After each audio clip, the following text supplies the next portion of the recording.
Un Salvador con el corazón roto. Domingo 7 de abril. Mientras Jesús estaba sentado en el Monte de los Olivos, con vistas a la ciudad de Jerusalén, su corazón estaba destrozado.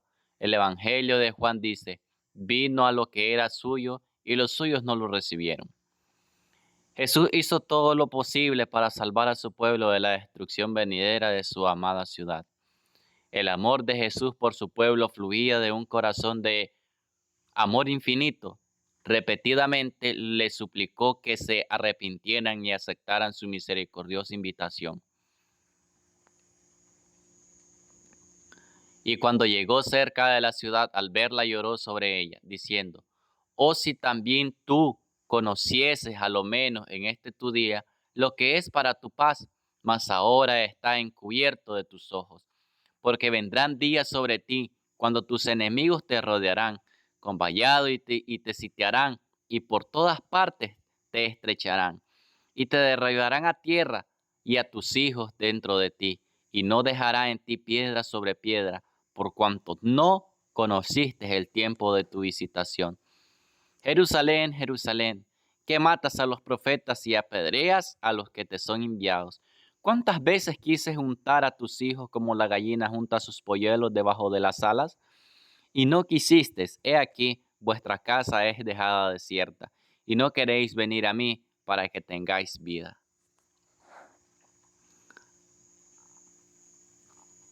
¿Qué te dicen estos versículos sobre la actitud de Jesús hacia su pueblo y la respuesta de éste a su amorosa invitación de gracia y misericordia? ¿Qué revelación del carácter de Dios puedes ver aquí? El amor de aquel cuyo propósito era salvar a su pueblo, no aceptaron su llamado y la invitación a su luz admirable.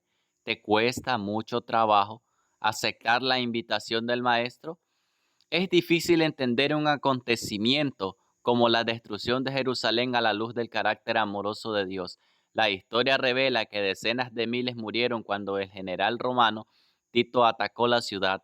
Jerusalén fue devastada, hombres, mujeres y niños fueron masacrados. ¿Dónde estaba Dios cuando su pueblo sufría tanto? La respuesta es clara, pero no es fácil de entender. Su corazón estaba destrozado, sus ojos se llenaron de lágrimas. Durante siglos le tendió la mano a su pueblo. Por su rebelión contra la amorosa bondad de Dios, perdieron su protección divina. Dios no siempre interviene para limitar los resultados de las decisiones de su pueblo. Permite que se desarrollen las consecuencias naturales de la rebelión. Dios no causó la matanza de niños inocentes en la destrucción de Jerusalén. La trágica muerte de los inocentes fue obra de Satanás, no de Dios. Satanás se deleita en la guerra porque despierta las peores posiciones del corazón humano. A lo largo de los siglos ha sido su propósito engañar y destruir para luego culpar a Dios de sus malas acciones.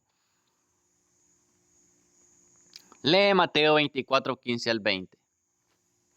Por tanto, cuando veáis en el lugar santo la abominación desoladora de que habló el profeta Daniel, el que lee entienda. Entonces los que estén en Judea huyan a los montes, el que esté en la azotea no descienda para tomar algo de su casa, y el que esté en el campo no vuelva atrás para tomar su copa. Mas hay de las que estén encintas y de las que críen en aquellos días. Orad pues para que vuestra huida no sea en invierno ni en sábado. ¿Qué instrucción le dio Jesús a su pueblo para salvarlo de la destrucción venidera de Jerusalén? Es bueno recordar que la gran mayoría de los cristianos que vivían en Jerusalén en el año 70 después de Cristo eran de origen judío. Un Dios amoroso deseaba preservar la mayor cantidad posible de su pueblo. Por eso dio la instrucción de que cuando se acercaran los ejércitos romanos debían huir de la ciudad.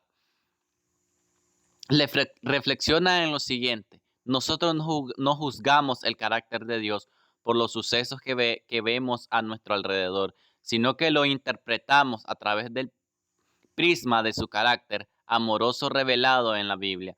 ¿Por qué este es un buen consejo? Podría ser que el magnífico templo, que era la gloria de la nación, iba a ser pronto a un monto de ruinas. Los discípulos compartían ese presentimiento de mal y aguardaban ansiosamente alguna declaración más definida de parte de Jesús. Jesús no consideró por separado la destrucción de Jerusalén y el gran día de su venida. Mezcló la descripción de estos dos acontecimientos. Si hubiese revelado a sus discípulos los acontecimientos futuros como los contemplaba, él no habría podido soportar la visión por misericordia hacia ellos. Funcionó la descripción de las dos grandes crisis, dejando a los discípulos estudiar por sí mismos el significado. Cuando se refirió a la destrucción de Jerusalén, sus palabras proféticas llegaron más allá de este acontecimiento hasta la conflagración final de aquel día en el que el Señor se levantará de su lugar para castigar al mundo por su iniquidad. Cuando la tierra revelara su sangre y no encubriera más sus muertos, este discurso entero no fue dado solamente para los discípulos, sino también para aquellos que iban a vivir en medio de las últimas escenas de la historia de esta tierra. El deseado de todas las gentes, página 581 y 582. El pecado del mundo de hoy es el mismo que acarreó la destrucción de Israel, la ingratitud a Dios, el descuido de las oportunidades y bendición al aprovechamiento egoísta de los dones de Dios. Todo esto estaba comprendido en el que el pecado hizo caer la ira sobre Israel. Estos males están trayendo la ruina al mundo actual.